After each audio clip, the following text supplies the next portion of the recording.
சிவதந்தை ஞான வைரத்துளிகள். இனிமையான குழந்தைகளே, நீங்கள் புது சம்பந்தத்திற்கு சென்று கொண்டிருக்கிறீர்கள். கர்மாதீத் நிலையடைவதற்கான முயற்சி செய்யுங்கள். ஆத்மாவில்தான் 84 பிறவிகளின் பாகம் பதிவாகியிருக்கிறது. ஒரு சரீரம் எடுக்கிறது, நடிப்பு நடிக்கிறது, சரீரம் அழிந்துவிடுகிறது. ஆத்மா அழிவற்றது ஆகும். எந்த அளவிற்கு லேசாக, அதாவது பற்றுதலின்றி இருப்போமோ அந்த அளவு பந்தனம் குறைந்துவிடும்.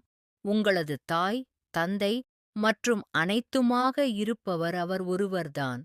அவர் ஒருவரையே நினைவு செய்யுங்கள். அவர் எதிர்காலத்திற்கு உங்களுக்கு அனைத்தையும் புதிதாகக் கொடுக்கின்றார். புது சம்பந்தத்தில் அழைத்து வருகின்றார். படிப்பு முடிவடைந்ததும் பிராப்தி என்றால் பலன் கிடைக்க ஆரம்பமாகிவிடும். யார் கர்மாத்தீத் நிலையடையக் கூடியவர்களோ அவர்கள் தர்ம ராஜபுரியில் தண்டனை அடைய மாட்டார்கள். சொர்க்கத்தில் தண்டனை இருக்கவே இருக்காது. யோகத்தின் மூலம் செய்யும் அளவிற்கு படிப்பின் மூலமாக காரியம் நடைபெறாது. நல்ல நல்ல முதல் தரமாக குழந்தை கள்ளிடத்திலும் கிரகச்சாரம் அமர்ந்து விடுகிறது. கிரகச்சாரம் அமர்வதற்கான முக்கிய காரணம் யோகாவில் குறையிருக்கிறது. டிரான்ஸ் என்றால் காட்சிகளை பார்ப்பதை விட ஞானம் நல்லதாகும். ஞானத்தை விட நினைவு நல்லதாகும். ஞானம் பாபாவின் முரளிகளில் கிடைத்துக்கொண்டே இருக்கிறது. தந்தையை நினைவு செய்யுங்கள். தெய்வீக குணங்களை தாரணை செய்யுங்கள். அனைத்திற்கும் ஆதாரம் நினைவில்தான் இருக்கிறது. ஞானம் மிகவும் எளிது. உள்நோக்கு முகமுடையவர்களாகி ஞான சிந்தனை செய்ய வேண்டும். ஞான சிந்தனை செய்யக்கூடிய விஷயம் இந்த நேரத்திற்கானது ஆகும். எண்ணத்திலும் அசுத்தமாக வேண்டும் என்று நினைக்கவே கூடாது. உயர்ந்த மனநிலையுடன் இருக்க வேண்டும். யார் அறிவார்களோ அவர்கள் தந்தையிடம் வந்து ஆஸ்தி அடைவார்கள். எந்த விஷயத்திலும் சந்தேகம் வரக்கூடாது. போக் வைப்பதும் வழக்கமாக இருக்கிறது. இதற்கும் ஞானம் மற்றும் யோகத்திற்கும் எந்த தொடர்பும் கிடையாது. பாபா கல்ப கல்பத்திற்கும் வந்து அனைத்து மனிதர்களையும் துக்கத்திலிருந்து விடுவித்து அமைதி மற்றும் சுகம் கொடுக்கின்றார். தொழில் போன்றவைகளும் செய்யுங்கள்.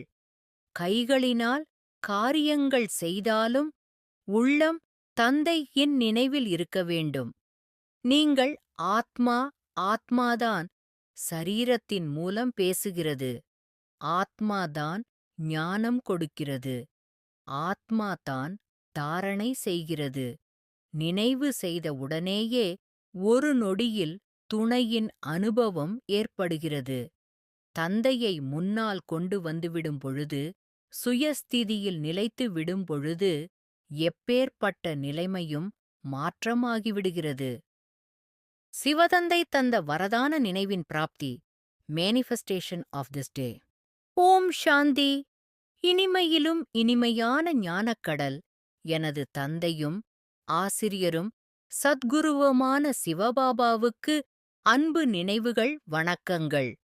சிருஷ்டி சக்கரத்தில் சரீரம் எடுத்து எடுத்து நடித்து நடித்து இறுதிப் பிறவியில் தந்தையின் அறிமுகம் கிடைத்து 3 காலத்தின் ரகசியங்கள், கர்மங்களின் விளைவுகள், கல்பத்தின் ஆயுள் மற்றும் எதுவும் புதிதல்ல என்கின்ற ரகசியங்கள் அனைத்தையும் தந்தை தாங்கள் உயர்ந்ததிலும் உயர்ந்த ஆன்மீகப் பிறப்பை தந்து தூய்மையின் ஆதாரத்தில் அனைத்து ஜென்ம பிராப்திகளை உருவாக்கிக் கொள்ள ஞானத்தின் வாயிலாக கொடுத்திருக்கின்றீர்கள்.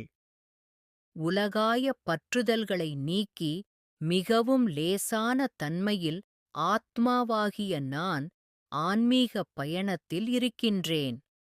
எனது தாய், தந்தை, ஆசிரியர், சத்குரு, பிரியதர்ஷன், நண்பன் மற்றும் அனைத்துமாக தந்தை தாங்கள் எனக்கு கிடைத்திருப்பதே எனது உயர்ந்ததிலும் உயர்ந்த பாக்கியமாகி இருக்கின்றது. தாங்கள் கற்றுத்தரும் கல்வியின் மகத்துவமும் மகிமைகளும் தொடர்ந்து கல்வியை கற்றுக்கொண்டு பயணிக்கும் ஊக்கம் உற்சாகம் தருகின்றது. யோகத்தின் மூலம் தந்தையுடன் நினைவால் தொடர்பில் இருந்து இணைந்த சொரூபமாக இருந்து கொள்ளும் பேருதவியை தருகின்றது. உள்நோக்கு முகத்தன்மையின் பயிற்சி பலஹீனங்களைக் கண்டறிந்து சீர்திருத்தம் செய்து சர்வ சக்திவான் பாபாவின் துணை கொண்டு சக்திகளின் வலிமையை அதிகரிக்கவும் முழுமைத் தன்மையை அடைந்து கொள்ள ஆதாரமாக செயல்படுகின்றது. மகத்துவங்களை ஆத்மாவுக்குள் நிரப்பிக் கொண்டு வருகின்றேன். பெயர், புகழ், பட்டம், பதவி மற்றும் அனைத்து கவர்ச்சிகளின் கிரகசாரங்களில் இருந்து பாதுகாப்புடன் இருப்பதற்காக நினைவின் தொடர்பில் தந்தையோடு இருக்கின்றேன்.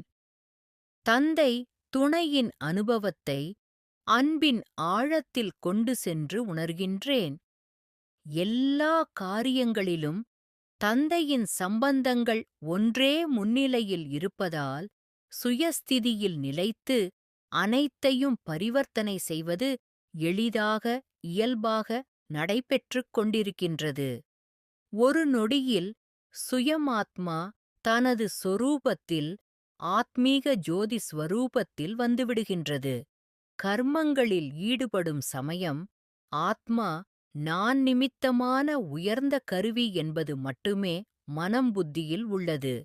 தந்தையின் மகிமைகள் நிறைந்த குணங்களும் பண்புகளும் தந்தையிடமிருந்து தொடர்ந்து கிடைக்கப் பெற்றும் தந்தையின் சர்வ சக்திகள் நிறைந்த ஒளிக்கிரணங்கள் ஆத்மா என்னுள் முழுமையாக நிரப்பித் தருவதை அனுபவத்தில் உணர்கின்றேன். அனாதியில் சம்பூரண தூய்மையின் ஆதாரத்தில் இருந்த குணங்கள் அனைத்தும் நடைமுறையில் தாரணை செய்து எனது தந்தை பரமபிதா பரமாத்மா சிவபாபாவுக்கு அன்பின் நினைவுகள், வணக்கங்கள், நன்றிகள் சமர்ப்பிக்கிறேன். நல்லது. மன்மனாபவ. தன்னை ஆத்மா என உணர்ந்து ஆத்மாவின் தந்தையான பரமாத்மாவை அன்போடு நினைவு செய்தால் ஆத்மாவில் இருக்கும் 63 ஜென்மங்களின் பாவ கர்மங்கள் அழிந்து போகின்றன. ஓம் சாந்தி.